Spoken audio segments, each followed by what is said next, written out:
Welcome to Daily Current Affair. Today is 28th of November 2022. The question is National Milk Day is observed to commemorate the birth anniversary of which personality? That is doctor Varghese. आपने ध्यान रखना है दो doctor Varghese Kurien है उनके नाम पे क्या मनाया जाता है, नेशनल मिल्क डे मनाया जाता है. क्यों मनाया जाता है? क्योंकि इंडिया में जो वाइट रेवोल्यूशन आया था, वाइट रेवोल्यूशन किससे रिलेटेड है? मिल्क डे, मिल्क के ऊपर डिपेंड है. ठीक है, तो वाइट रेवोल्यूशन जो इंडिया में आया था वो उसमें बहुत ही ज़्यादा अच्छी भूमिका रही थी डॉक्टर वर्गीस कुरियन की, और उनको मिल्कमैन ऑफ इंडिया भी बोला जाता है. और इसी दिन क्या देते हैं, नेशनल गोपाल रत्न अवार्ड 2022 भी इसी दिन देते हैं.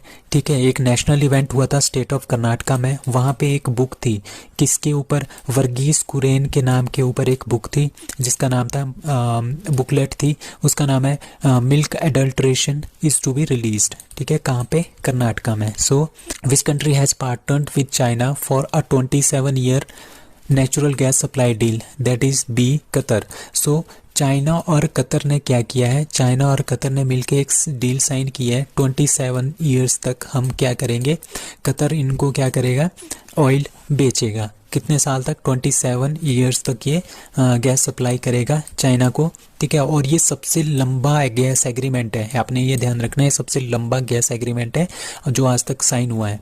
ठीक है, द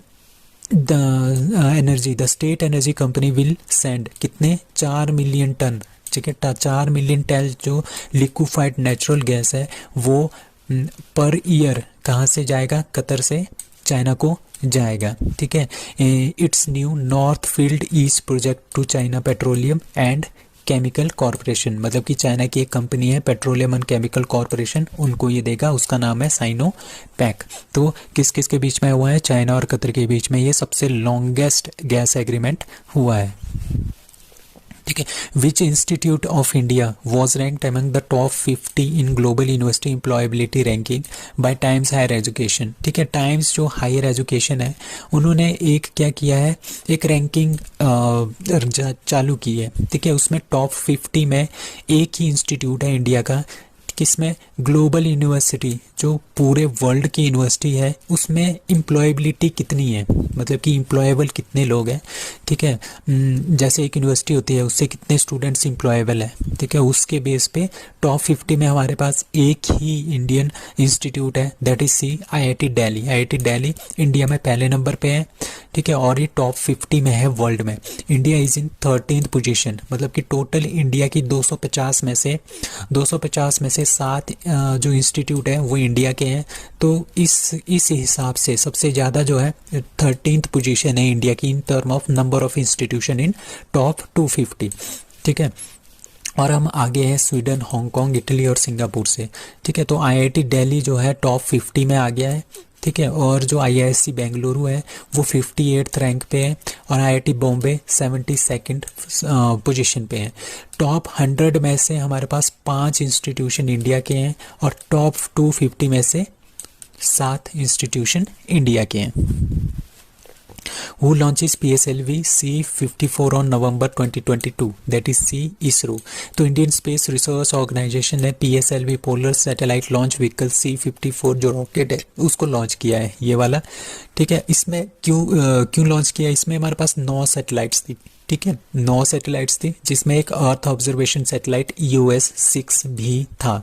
ठीक है, और ये किससे, कौन से रॉकेट से लॉन्च किया गया, पोलर सैटेलाइट लॉन्च व्हीकल से. कहाँ से? सतीश धवन स्पेस सेंटर जो है वहाँ से हमने इसको लॉन्च किया. और ये 56th फ्लाइट है पोलर सैटेलाइट लॉन्च व्हीकल की, जिसमें से कि 2 फेल हो गई थी, तभी हम PSLV C-54 इसका नाम है.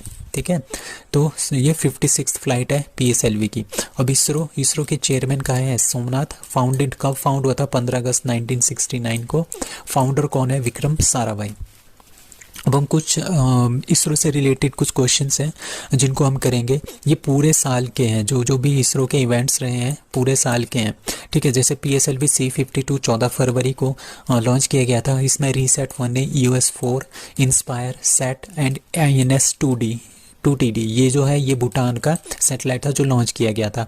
PSLV C-53 में जो 3 सैटेलाइट्स थे, इसमें सिंगापुर के 2 थे, स्कूब एंड न्यूसार, और एक इंडिया का DSEO था. ठीक है। अब PSLV C-54 अभी अभी लॉन्च हुआ है, ठीक है। इसमें टोटल कितने थे, इसमें टोटल थे 9 सैटेलाइट्स, ठीक है। उसमें से जो 4 थे वो स्विट्जरलैंड बेस्ड थे, एस्ट्रोकैस्ट 2, ठीक है।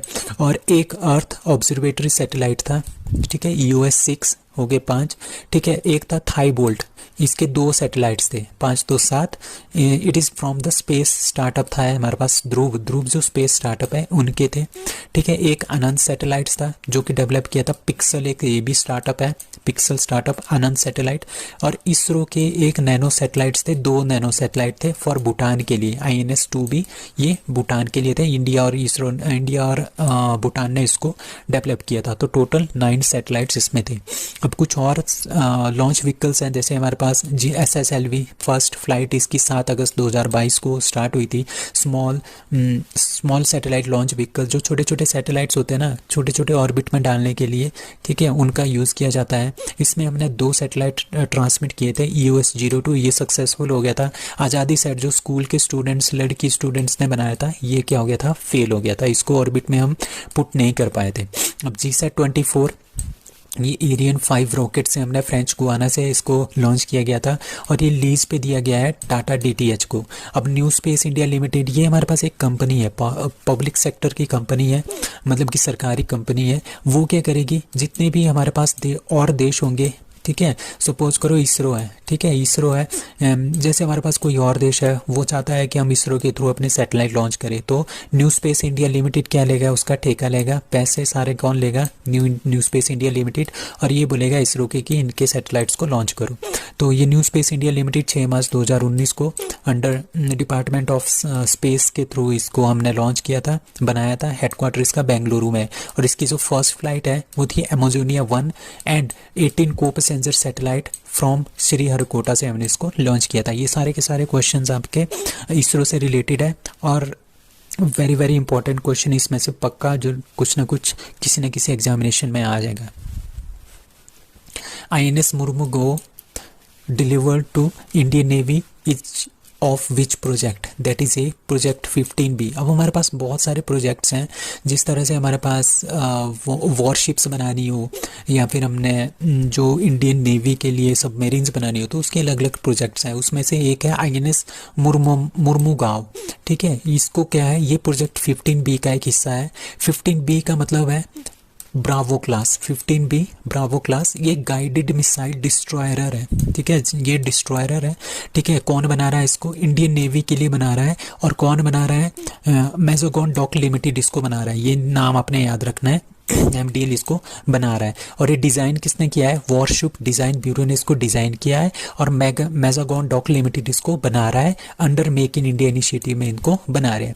और जो हमारे पास प्रोजेक्ट P-15B है ना, इसके अंदर हमारे पास 4 जो है गाइडेड मिसाइल डिस्ट्रॉयर है। उसमें से एक INS विशाखापट्टनम है, जो कि आजकल हम काम कर रहे हैं, करवा रहे हैं उससे, ठीक है, वो आजकल कमीशनड है। अभी हमने दूसरा कमीशन कर दिया है INS मुर्मुगाव, ठीक है।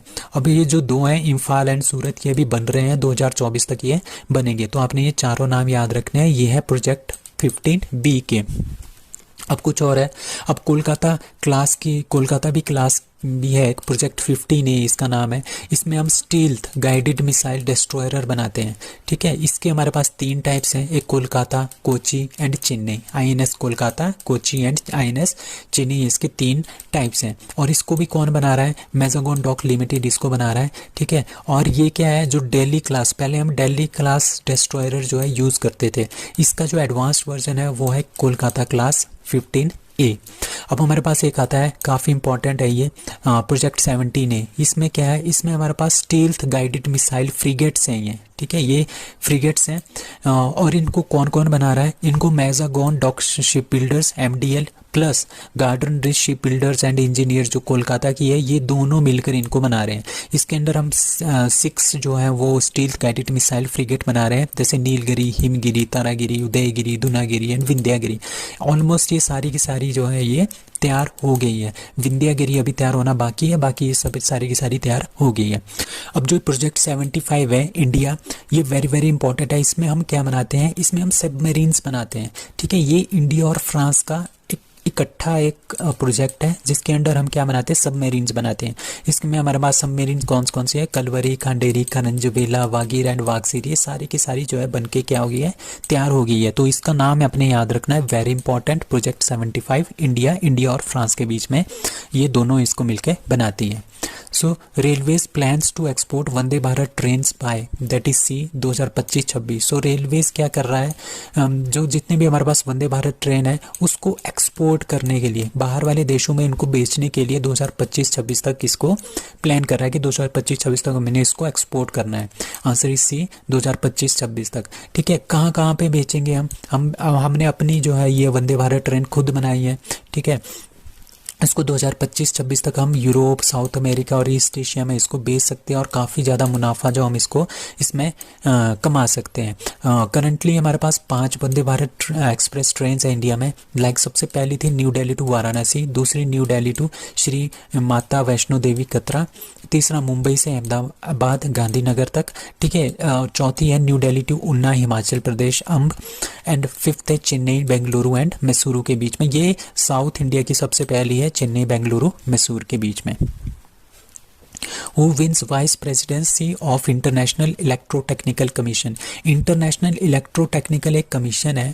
ठीक है, वो क्या करता है, उनका एक पर्टिकुलर स्टैंडर्ड होता है। जैसे हमारे पास टेक्निकल कोई भी चीज़ है हमारे पास, ठीक है, जैसे ISO सर्टिफाइड देते हैं ना, वो भी इसी का एक पार्ट है, इंटरनेशनल इलेक्ट्रोटेक्निकल कमीशन। जैसे हमने कोई चीज़ बनाई है, टेक्निकल चीज़ बनाई है, उसको हमने सर्टिफिकेट देना है, उसको हमने ये करना है कि ये इतनी अच्छी है कि ये पूरे वर्ल्ड में इसका मतलब एक स्टैंडर्ड है या नहीं है, वो कौन डिसाइड करता है, वो करता है इंटरनेशनल इलेक्ट्रोटेक्निकल कमीशन। तो इसके जो वाइस प्रेसिडेंसी है वो किसने जीती है, दैट इज डी इंडिया। तो इंडिया के जो इसके वाइस चेयरमैन है, वाइस प्रेसिडेंट है, उनका नाम है श्री विमल महेंद्रू। श्री विमल महेंद्रू इसके क्या बनेंगे, वाइस प्रेसिडेंट बनेंगे इंटरनेशनल इलेक्ट्रोटेक्निकल कमीशन के।